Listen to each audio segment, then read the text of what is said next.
You're afraid of the feeling of fear. What you're afraid of at any give point is your mind's interpretation. It's not always right, often wrong if you are honestly paying attention. You already understand this ironic given knowledge is mind. This experience is temporary. Anything can happen. You are not in control. Safety is an illusion you indulge because you are afraid of the feeling that arises. See through the illusion by relaxing into fear and sadness until you are at peace with it. It can come and go on its own. It will anyway. Then you are free. You can use the mind's interpretations if you like, but the need is gone. Try something new. You may fail. Venture a guess. It may be wrong. Either way.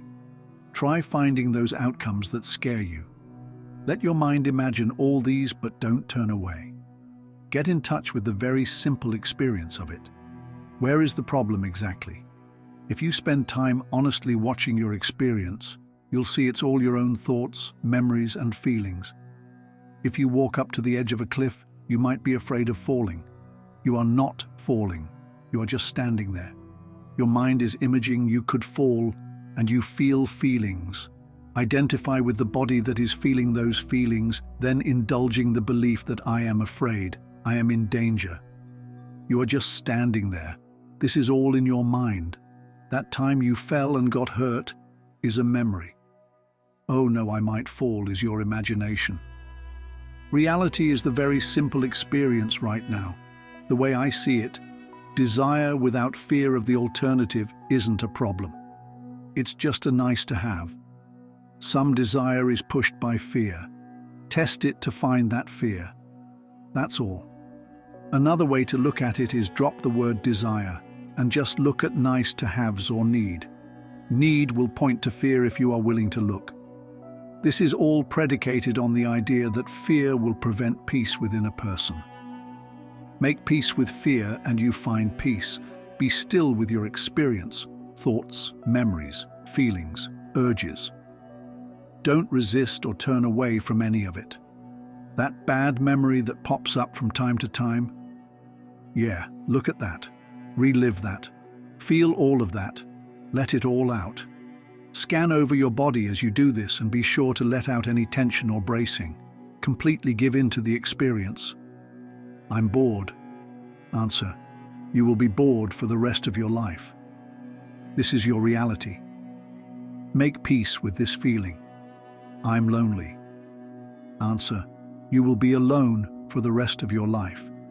You will never make a connection with another again. Make peace with this feeling. I'm afraid of... Answer. What you fear is inevitable. Feel your fear. Make peace with this feeling.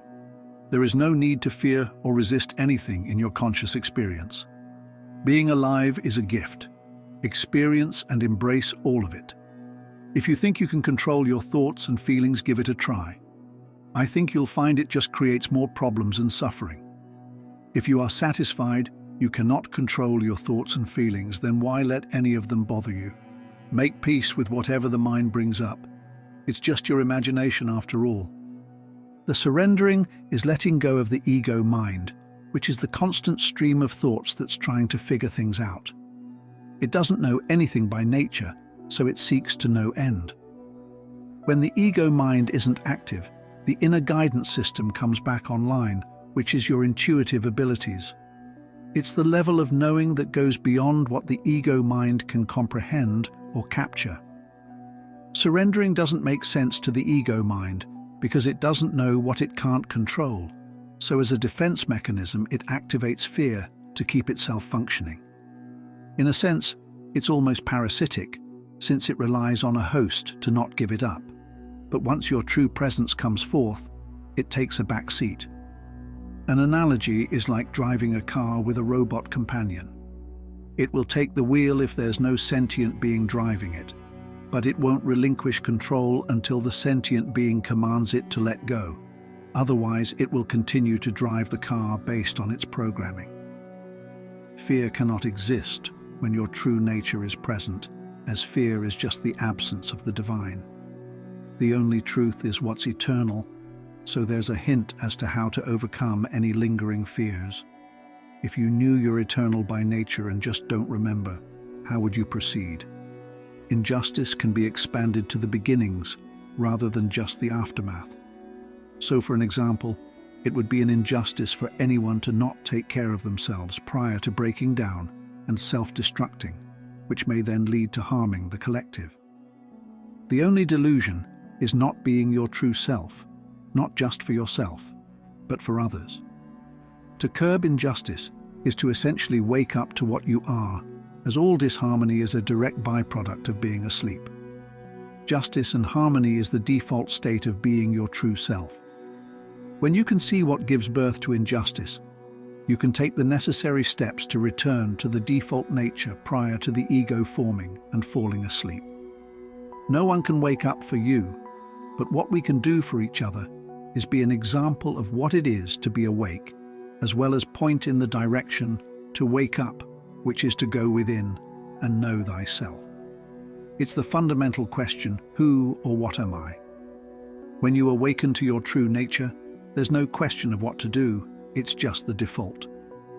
Trying is the ego-mind identity performing acts to fit in. Being is the effortless state from which the doing naturally stems from.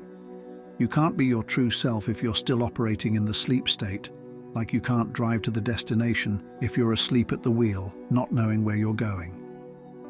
The sense of direction comes back online when the real you comes back online, as it's two sides of the same coin.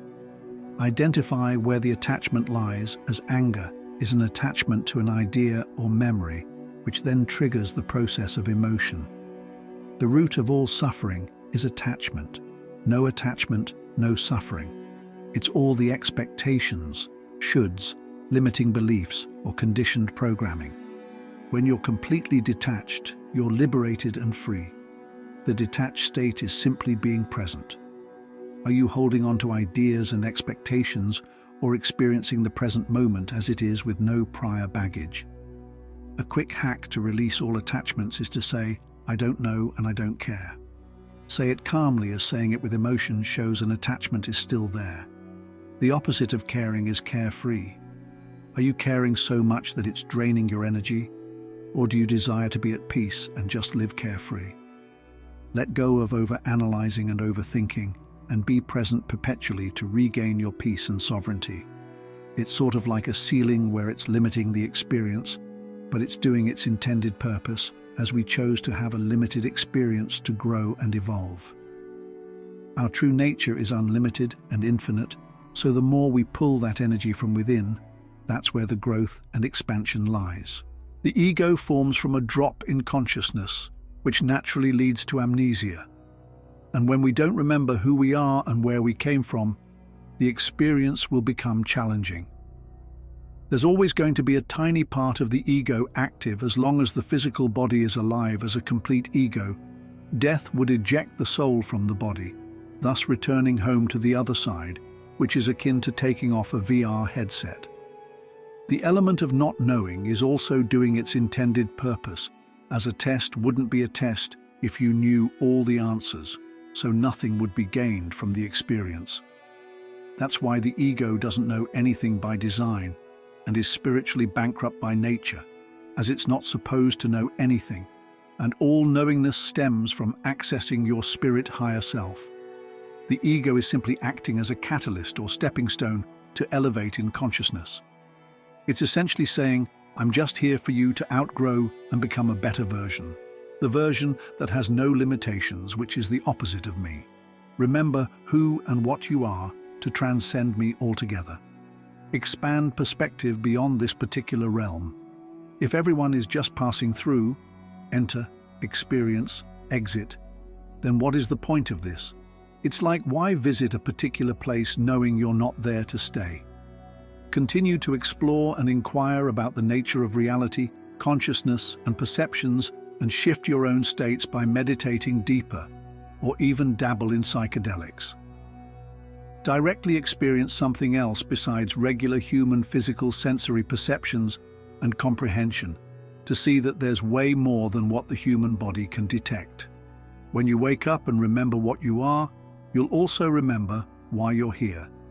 If you're still viewing everything from the human lens, the veil of the ego-mind identity hasn't been lifted, so to peek through the veil is to realize what you really are beyond what you previously thought you were. The key word is thought. To transcend thoughts is to recognize what exists prior to thought. Meditate and be present, and awakening to your true nature is inevitable. Being is the source point in which doing comes after. So any doing can be observed or screened prior to actually making a choice to take action. A choice to not do anything is also available.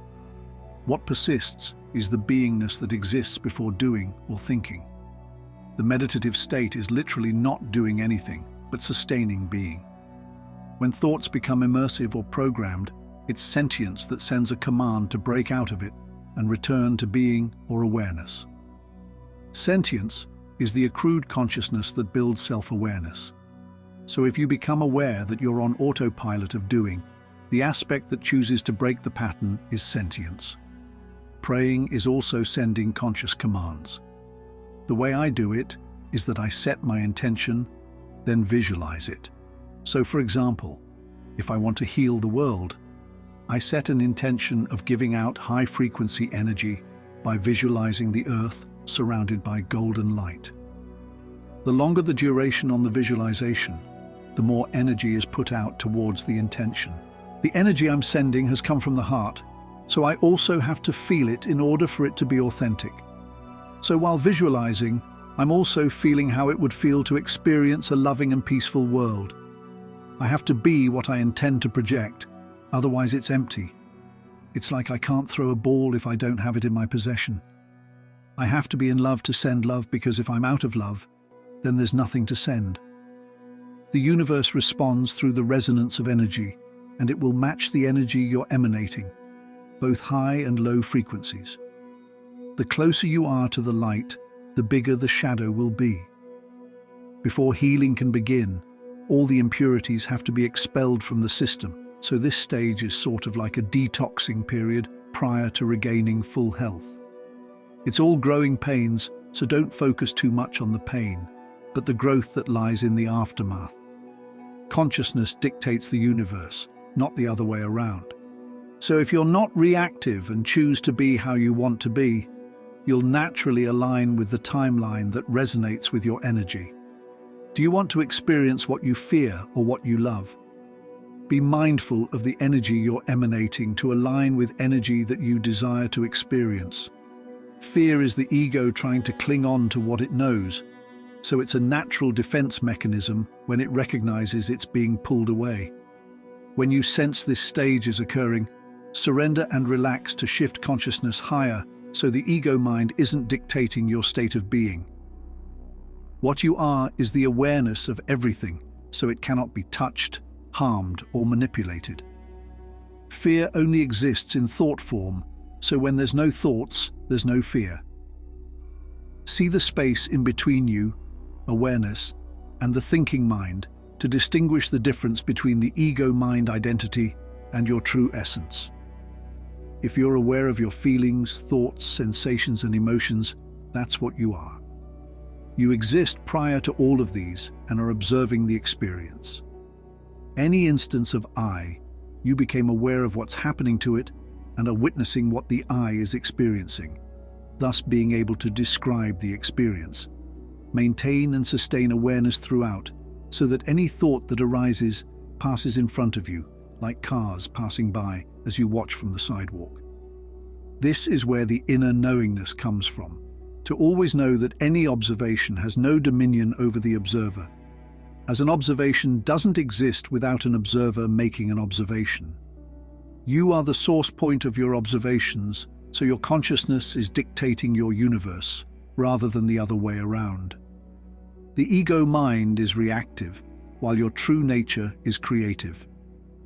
The ego mind thinks the universe is dictating everything, thus reacting to it. But once you awaken to your true nature as a conscious creator, you are dictating your own state of being, and what's experienced will be a reflection of that. The ego mind is like an actor that's looking to portray acts. It gets its identity from doing rather than being, so when there's no act to do, it'll feel empty. Presence involves the complete opposite of being effortless instead of putting effort. To recognize the difference, you can ask yourself, am I being myself or trying myself? Being is effortless, trying is putting in effort. Since the ego mind relies on trying to put on an act, it also dissolves when your presence returns like cockroaches scattering when they're subjected to light. The more your presence is available, the less urge there will be to fit into paradigms. The spirit by nature is free and isn't bound by anything. You're never defined as you could be anything you want to be. Acknowledging a current circumstance isn't fixed as you're free to change. So if you tell yourself, I'm broke, don't just rest on that and switch it up to, I'm broke for now, but I don't have to be. It's opening up to infinite possibilities rather than predicting a future based on past context. Let go of expectations, labels, and definitions, and create a life you want to experience by shifting your mindset to what's possible instead of what has happened or where you're at right now. Remember, the future is unwritten, but if you hold on to the past, then history will just repeat itself. Any disharmonious pattern will repeat until one notices they're going around in circles of disharmony and chooses to break the pattern. It's like the saying, fool me once, shame on you, fool me twice, shame on me. If you're getting fooled thousands of times, at some point the realization has to hit that you're continuing to make the same choices that's leading to the same results. Doing the same things over and over and expecting a different result is considered insanity, which is building up more disharmony. When one decides enough is enough, the pattern is broken and healing can begin. Identifying and recognizing patterns is a sign that consciousness is expanding, as only automatons would continue to repeat conditioned patterns without questioning and learning anything from it. The process of evolution is just creating patterns, just to break them and create new ones from a higher level than the previous. Be open and receptive instead of the constant labeling and judgments, as those are birthed from the ego-mind identity. Listen, feel, and sense more rather than think, ruminate, narrate, or figure things out. The ego-mind seeks because it knows nothing by nature. So when you surrender to the present moment, you'll see with more clarity without the influence of labels and judgments. The unified state is being connected.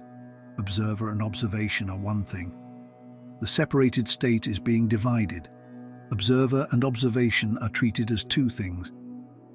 Maintain awareness throughout all engagements so the interactions are pure and not getting influenced. An example are arguments. To get to that point of heightened emotions is to be consumed and immersed in thoughts. When awareness is maintained, you're still seeing the present moment activity for what it is, and not dropping consciousness to being reactive. All disharmony stems from an attachment to an idea which disconnects consciousness from the present moment experience. Authenticity is having no agendas, as an agenda is predicated on an attachment to an idea that's influencing the action. Just be and go with the flow. The detached state is carefree, unbound, and limitless. The flow state is giving your undivided attention. When attention is divided and getting distracted, the focal point isn't receiving its full energy, thus hindering the act of creation. Attention is energy, so whatever is that you're tending to in the moment, give it your full energy, undivided attention, and it will eventually manifest. Looking ahead to possible outcomes is attention getting divided like driving and staring at various things in the environment rather than the road directly in front. If you're getting distracted, attention is waning, and so is the energy directed towards its creation. Being present is operating with optimal energy, as it's not leaking out to possible outcomes, so you can provide your energy to what you're giving your undivided attention to. Create your mindset rather than react to the mind's thoughts. Ask yourself, who is in dominion, me or the mind? When you recognize that you can dictate your own mind at will, it's serving you instead of you being a servant to it. As an exercise, be present, then consciously think of anything, then return to the present again. This is what you are, the sentience that can shift consciousness at will. The knowing state is knowing you are in total control of your state of being and don't have to succumb to the mind's mental machinations. Think less, feel more. Rumination and judgments aren't really necessary and can just be dropped. Stay present and open, and your inner guidance system will come back online. Look at it like a cell phone signal's strength. Thinking jams the signal, while being fully present is operating at full bars. The data streams will be coming through at a higher bandwidth when the signal isn't being interfered with. Nihilism is tuning into only physicality. The spiritual aspects are found in the metaphysics. As above, so below. If you're just tuned into physicality, you may feel constricted from the perceived limitations. But once you tune up and out of physicality by being aware and conscious of desires, intentions, attention and imagination, the possibilities become endless. As long as you maintain consciousness of your desires and intentions and what you're giving attention to, you're operating with your higher mind as above, and will make its way down into the physical world, so below. The ego forms as sort of a navigational mechanism, since we enter a reality not knowing who we are, so we start to identify with everything based off physical sensory perceptions and the constructs associated with it.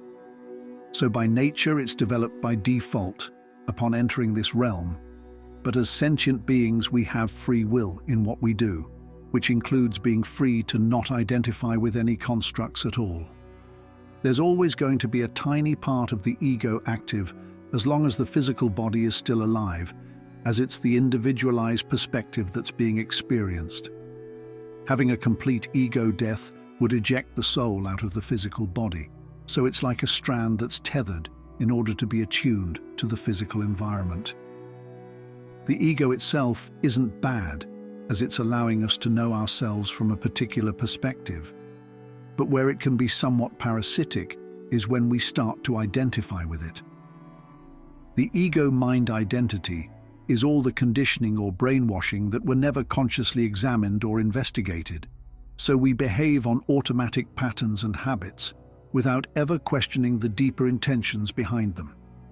The opposite of sentience is an automaton, like a robot.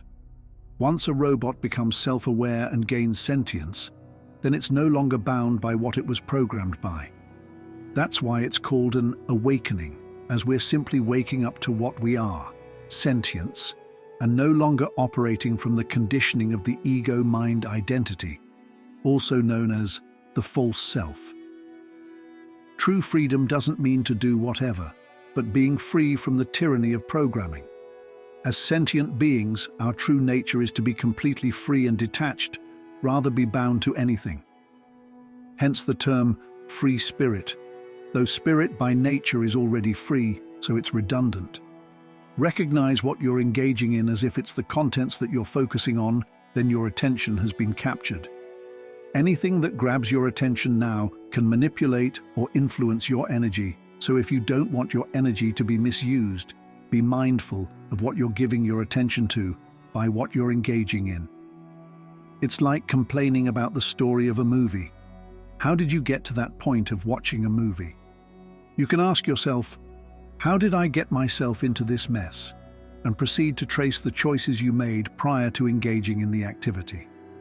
An action doesn't occur without an initial desire and intention, so identify what your intentions and desires are to not sleepwalk into activities. The more conscious and present you are, the more you're choosing what to engage in, because you're more mindful of what you're giving your time and energy to. If you spend your energy on all the things you don't prefer, imagine how different your experiences would be if you shifted your focus and energy to what you do prefer. Practice unity by recognizing that the observer, act of observing, and the observation are all one thing. Essentially, it's all you. When an observation is made, trace it backwards by recognizing the act of observing is being performed by the observer.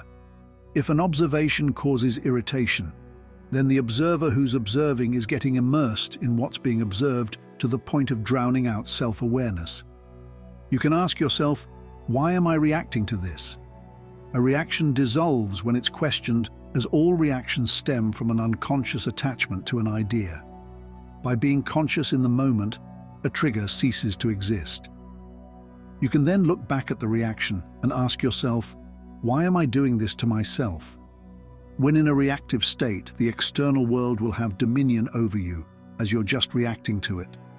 But once sovereignty is regained by being present and conscious, you return being a creator that's creating your present moment experience and perspectives rather than be bound to the ego-mind identity. If you desire to grow into your highest self, it always starts in the here and now, as your higher self operates in the here and now rather than the mental machinations of the ego-mind. Consciousness overrides the unconscious. Unity is being yourself. Separation occurs when getting consumed by thoughts. Notice how you feel when just being compared to ruminating, which feels lighter and more liberating. Your true self comes back online when being, and the ego-mind identity comes forth when thinking about a past or future. To override the ego-mind identity is to be conscious and present and tend to this very moment, the only moment you're ever experiencing. Answer your own curiosity by believing in whatever you want to believe in. Do you feel better afterwards?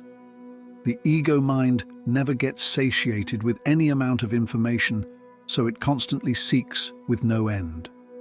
Answers get questioned, then get answered, then get questioned in a perpetual feedback loop. Ask yourself, how is this serving me? Once you know, then what? What is the intention behind the desire to seek? This dynamic may be akin to doom scrolling or gossip. What's the end game for the activity?